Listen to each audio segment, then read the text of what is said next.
There was something of a recovery in the housing market in October. National home sales climbed almost 1% from September. The benchmark price of a home was up 1/5% on a seasonally adjusted basis. The number of new listings declined. Let's get more from Philip Soper, CEO of Royal LePage. Philip, thanks very much indeed for joining us. My pleasure. The Real Estate Association reckons there is a slow recovery in place, fueled by lower borrowing costs. Would you agree with that? Yeah, I'd say lower borrowing costs and 3 years of pent-up demand.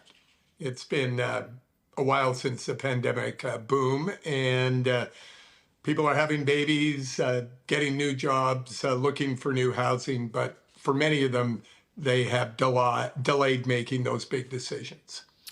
The benchmark price, though, still down 3% year over year and way down from its peak of more than 2 years. Well, substantially down, let's say, from its peak of more than 2 years ago. Yeah, and that is pulled by certain classes of properties in certain cities. For most places in the country, home prices have been treading water for, well, a few years now.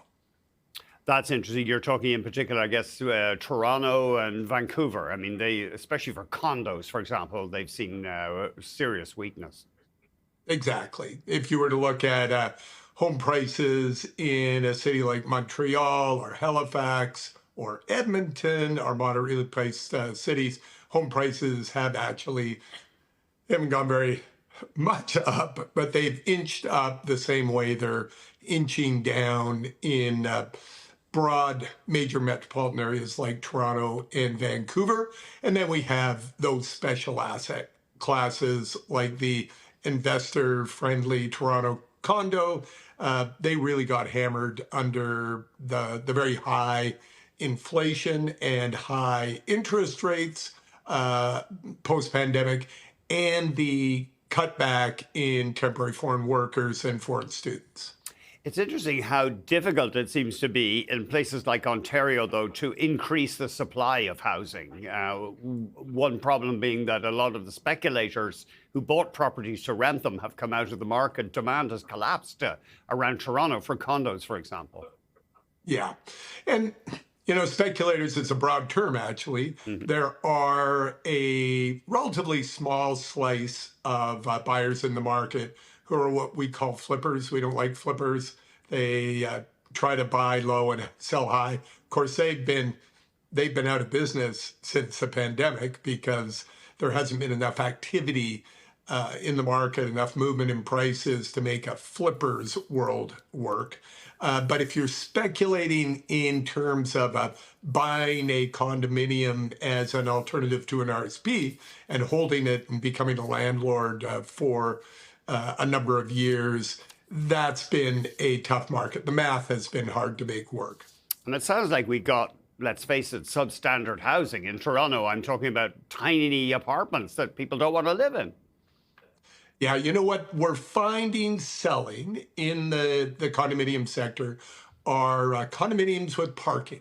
And you think, well, don't most condominiums come with parking? Well, yeah, if you live outside of downtown Toronto or potentially Vancouver. But for a period of time over the last 15 years, that was a really popular form of condominium. And well, we're not Manhattan, and people do still work partially in the office, partially out of the work, despite back to office mandates, which means they want transportation to get out of the city when they are not, living and working downtown. So, yeah, we've got a mixed problem in our biggest city. That's interesting. Just give us that again. For example, in Toronto, I apologize to viewers who are being a bit Toronto-centric here, but condos that don't have parking are proving a tough sell? Yes, condos that are, and those tend to be small condos too, but the real gotcha is no place to park a car, which means you're a true urbanite, and we obviously have those that don't use a car, don't need a car, never leave the downtown core, and if they do, they rent a car, share a car.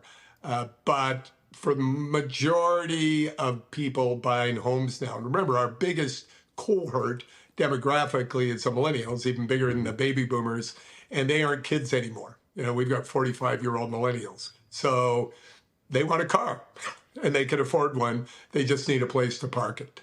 It's interesting, just finally, we know we've got slow population growth in many countries. That's why in Canada we bring in immigrants. I've seen some research suggesting that the fact people can't get a reasonably sized place to live is discouraging them from having kids. Oh, absolutely. Urbanization is one of the major drivers of low birth rates. People who live in urban areas have access to alternatives, and people who live in non rural areas tend to stay in school longer. I'm speaking specifically about women. They have their kids later. I think it's about 8 years over 2 generations.